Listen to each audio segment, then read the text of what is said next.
Good morning प्यारे बच्चों, मैं कृष्ण कंडारा आज आप लोगों के साथ डिस्कस करने जा रहा हूं the concept of electric dipole. तो बेटा जो आज का हमारा टॉपिक ऑफ डिस्कशन है बेटा वो क्या है? Electric dipole. बेटा जैसा कि आप लोग को पता है मैं हर टॉपिक को वर्ड टू वर्ड समझाने की कोशिश करता हूं। चलिए इसको भी, इसके वर्ड्स को भी अलग अलग हम लोग सेपरेट करते हैं। बेटा इलेक्ट्रिक वर्ड का तो हमें मीनिंग पता ही है, पीछे जो लेक्चर है उसमें आपको पता चला कि इलेक्ट्रिक वर्ड का मतलब क्या है? इलेक्ट्रिक चार्ज से। बेटा डाई वर्ड हम कहां यूज करते हैं? जहां दो चीजों की बात हो रही हो, तो डाई का मीनिंग क्या हो गया? टू। और जो पोल का मीनिंग है वो क्या है? एच। मतलब अगर दो किनारों पर इलेक्ट्रिक चार्ज पड़े हो तब हम उस अरेंजमेंट को क्या बोलेंगे? Electric dipole. सिंपल हो गया बेटा, दो किनारों पर दो इलेक्ट्रिक चार्ज पड़े हैं तो उसे हम क्या बोलेंगे? Electric dipole. देखिए मैं बनाता हूं। मान लीजिए मैं दो पॉइंट ले रहा हूं ए और बी, जिसको मैं स्मॉल सेपरेशन 2a से सेपरेट कर रहा हूं। ठीक है, बीच का जो डिस्टेंस है वो 2a मैंने लिया है, मतलब सेंटर से a और उधर सेंटर से a 2a ले लिया मैंने। तो एक चार्ज यहां रखा और दूसरा चार्ज यहां रखा। इस अरेंजमेंट को बोलते हैं बेटा इलेक्ट्रिक डाइपोल। तो इलेक्ट्रिक डाइपोल बेटा क्या है? देखिए यहां क्या है, चार्ज इक्वल तो है पर अनलाइक है। If two equal and unlike charges are separated by small distance then this arrangement is known as electric dipole.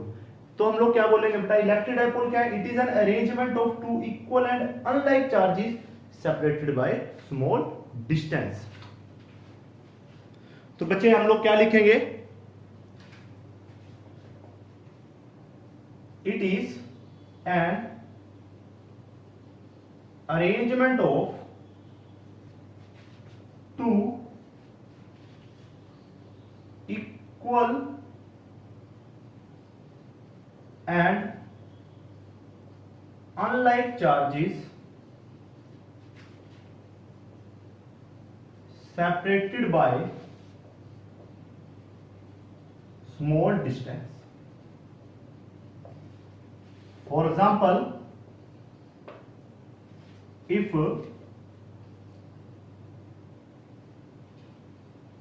two electric charges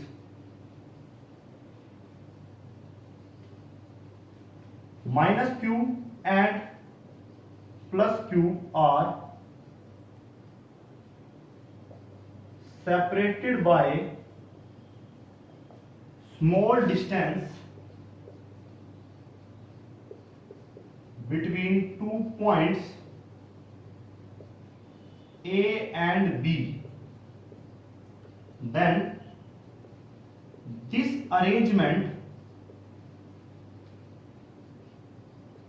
is known as electric dipole. तो बेटा इस अरेंजमेंट को हम लोग क्या बोलेंगे? Electric dipole. जहां बेटा जो एक 2a है, जो सेपरेशन है बिटवीन टू चार्जेस, उसे हम क्या बोलते हैं? Dipole length. The separation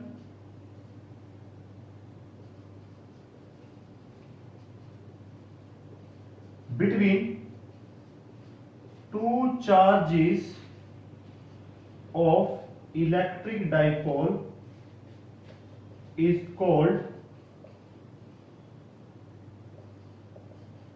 dipole length.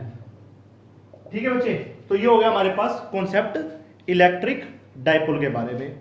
अब बच्चे आप लोग हो गए सर हम क्यों माने ये इलेक्ट्रिक डाइपोल है? कोई लाइव एग्जांपल बताओ। चलिए बताता हूं आपको एक लाइव एग्जांपल। बच्चे जब हम लोगों ने +1 में फिजिक्स स्टार्ट की थी तब हम लोगों ने क्या कहा था कि जो फिजिक्स है वो ब्रांच है नेचर और नेचर ऑफ फिनोमेना की। ठीक है, जिसमें हम लोग नेचर और नेचर फिनोमेना के बारे में पढ़ते हैं। अब सर ये इलेक्ट्रिक डाइपोल कहां नेचर में फिट होता है? चलिए देखते हैं। देखिए बेटा कुछ केमिस्ट्री के कॉन्सेप्ट है जो कि शायद मुझसे बेहतर आप लोगों को आते होंगे। देखिए बेटा केमिस्ट्री के लिए देखिए हम केमिस्ट्री में वाटर को क्या लिखते हैं? H2O ऐसे लिखते हैं। और वाटर का शायद जो हाइब्रिड स्ट्रक्चर होता होगा वो ऐसा होता होगा, है ना? अगर मैं गलत नहीं बोल रहा तो ऐसा ही होता होगा। ठीक है, मैं डीप में नहीं जा रहा कि एंगल कितना होता है बीच में, स्ट्रक्चर ऐसा होता है। ठीक है, तो ऑक्सीजन के पास दो नेगेटिव चार्ज होते हैं, तो मैंने एक नेगेटिव चार्ज और एक यूनिट नेगेटिव चार्ज यहां दे दिया।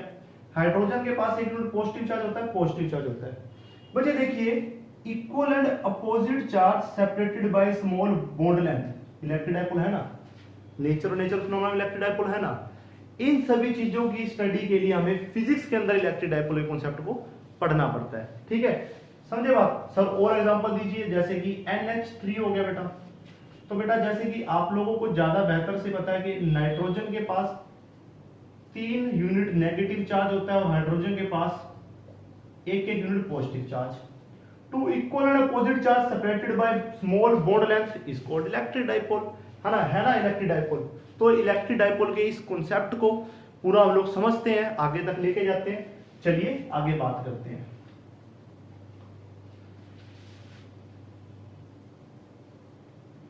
Next topic of discussion is electric dipole movement.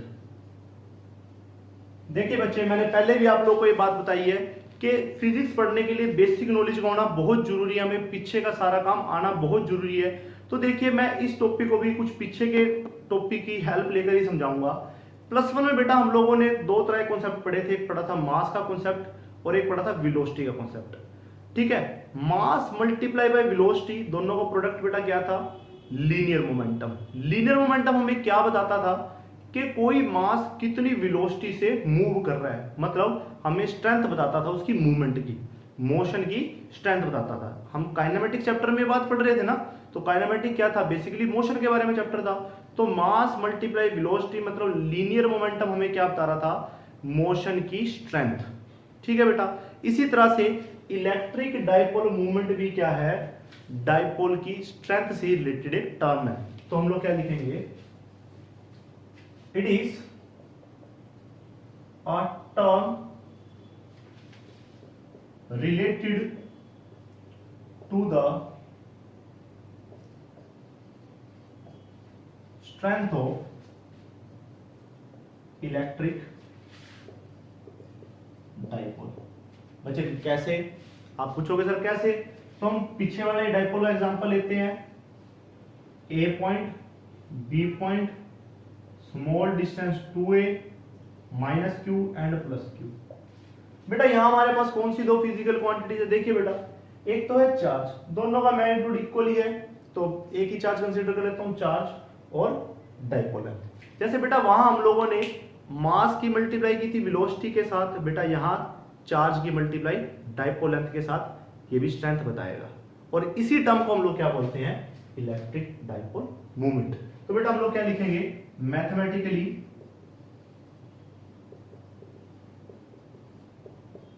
it is given by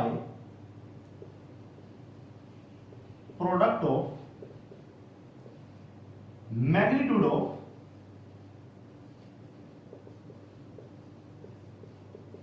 either charge with dipole length।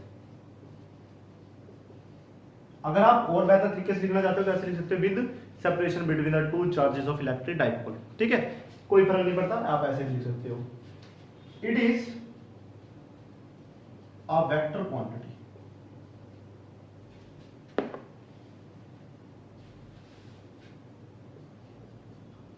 It is a vector quantity, ठीक है बेटा, ये एक वेक्टर क्वांटिटी है। It is denoted by small p vector, ठीक है।